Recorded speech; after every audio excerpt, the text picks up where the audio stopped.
Ito ang matinding dahilan kung bakit pinapahinga ng Warriors si Steph Curry at ito ay dahil sa matinding pagod at iniindang na lower back injury. Samantala, sinabi ni Jimmy Butler na may 16 games na sa Warriors at nanalo ng 14 dito mula nang matrade na kailangan nilang mas suportahan si Curry. Okay lang na mapagod at nasa akin at sa team ang responsibilidad na tulungan siya, sabi ni Butler. Maraming nag-aakalang isa siyang superhuman. Hindi siya ganoon. Siya ang aming leader at kailangan namin siyang protektahan sa lahat ng oras.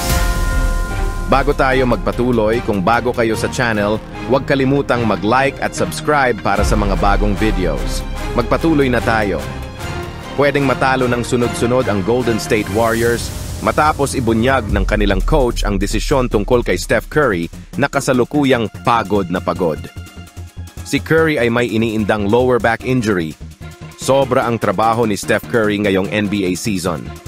Pinag-iisipan ngayon ng head coach ng Golden State Warriors na si Steve Kerr na ipahinga ang kanilang star player na si Steph Curry na matagal nang bumubuhat sa koponan at nagpapakita na ng matinding pagod.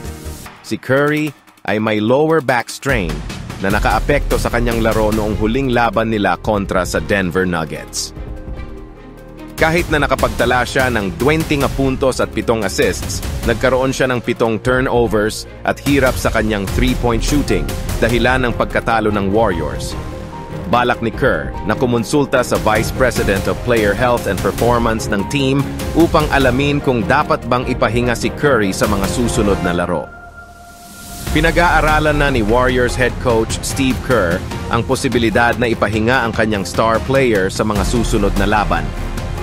Noong Lunes ng gabi, nagkaroon si Curry ng 7 turnovers at mintis ang 10 sa kanyang 14 3-point attempts. Sa kabila nito, natapos pa rin siya na may 20 points at 7 assists, ngunit natalo pa rin ang Warriors sa Denver Nuggets. Kung mas kaunti ang kanilang pagkakamali, maaaring nanalo sila sa laban. Pumasok si Curry sa laro na may questionable status matapos magtamo ng lower back strain.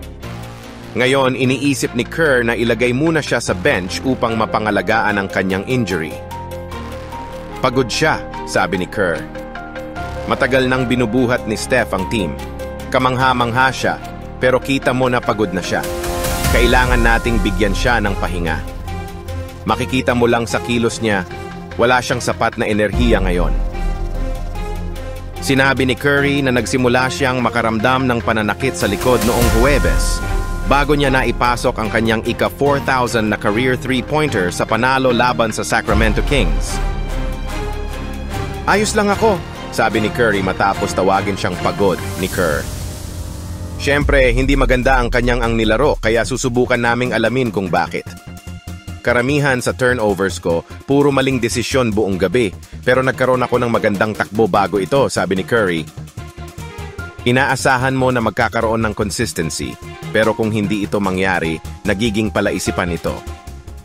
Pakiramdam ko mas dahil ito sa aking likod, na iniinda ko nitong mga nakaraang araw.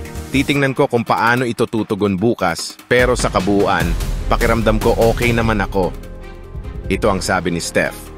Samantala, sinabi ni Jimmy Butler na may 16 games na sa Warriors at nanalo ng 14 dito mula nang matrade na kailangan nilang mas suportahan si Curry.